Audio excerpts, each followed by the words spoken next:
കെട്ടിട നിർമ്മാണം പൂർത്തിയായെങ്കിലും ഉദ്ഘാടനം നടത്താതെ ഹോമിയോ ഡിസ്പെൻസറി. വാടക കെട്ടിടത്തിലാണ് ഹോമിയോ ഡിസ്പെൻസറി ഏറെക്കാലമായി പ്രവർത്തിക്കുന്നത്. ഡിസ്പെൻസറിക്കായി പുതിയ കെട്ടിട നിർമ്മാണം 2018-ൽ ആരംഭിച്ചു. 2 ഘട്ടങ്ങളിലായി 30 ലക്ഷം രൂപ ചെലവഴിച്ച 2 നില കെട്ടിടമാണ് നിർമ്മിക്കുന്നത്. നിർമ്മാണ പ്രവർത്തനം പൂർത്തിയായ സാഹചര്യത്തിൽ ഉടൻ തന്നെ ഉദ്ഘാടനം നടത്തണമെന്നതാണ് നാട്ടുകാരുടെ ആവശ്യം.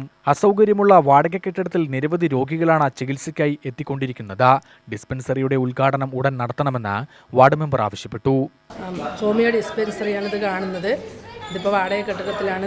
ഇപ്പുറത്ത് ഇപ്പോൾ നിരവധി ആളുകൾ ഹോമിയോ ഡിസ്പെൻസറിക്ക് വരാറുണ്ട്. ഇത് 2018 മുതലുള്ള വർക്കാണ് ഇവിടെ നടന്നുകൊണ്ടിരിക്കുന്നത്. 2018-19 15 ലക്ഷം, അതുപോലെ 20-21 10 ലക്ഷം രൂപ, അതുപോലെ 22-23 10 ലക്ഷം, അങ്ങനെ 35 ലക്ഷം രൂപേൻ്റെ പ്രോജക്റ്റായിട്ടാണ് ഈ വർക്ക് ചെയ്തുകൊണ്ടിരിക്കുന്നത്. ഇപ്പോഴും അത് പണി പൂർത്തിയായിട്ടില്ല. പലതവണ നമ്മൾ അത് റിപ്പോർട്ട് ചെയ്തിട്ടുണ്ടായിരുന്നു. പണി എത്രയും പെട്ടെന്ന് പൂർത്തീകരിച്ച് ഉദ്ഘാടനം ചെയ്യണമെന്ന് പലതവണ ആവശ്യപ്പെട്ടിട്ടുണ്ടായിരുന്നു. പക്ഷേ ഇതുവരെയും അതിൻ്റെ ബാക്കി കാര്യങ്ങളൊന്നും ചെയ്തിട്ടില്ല. അതുപോലെ തന്നെ മതിൽ ബാക്കി കാര്യങ്ങളൊക്കെ അത് ചെയ്തിട്ട് എത്രയും പെട്ടെന്ന് നമ്മൾ ജനങ്ങൾക്ക്, അതോ സാധാരണക്കാരായ ആളുകളാണ് ഇവിടെ താമസിക്കുന്നത്. പല 3-4 വാർഡിലെ ആളുകൾ മുഴുവൻ ഇവിടെ എത്തി വരുന്നുണ്ട്.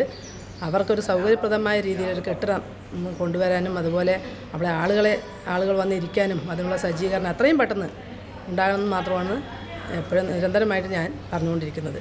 കെട്ടിട നിർമ്മാണം പൂർത്തിയായെങ്കിലും ചുറ്റുമതിൽ, മുൻവശത്തായി ടൈൽ പതിക്കൽ എന്നിവ കൂടി ചെയ്യാനുണ്ട്.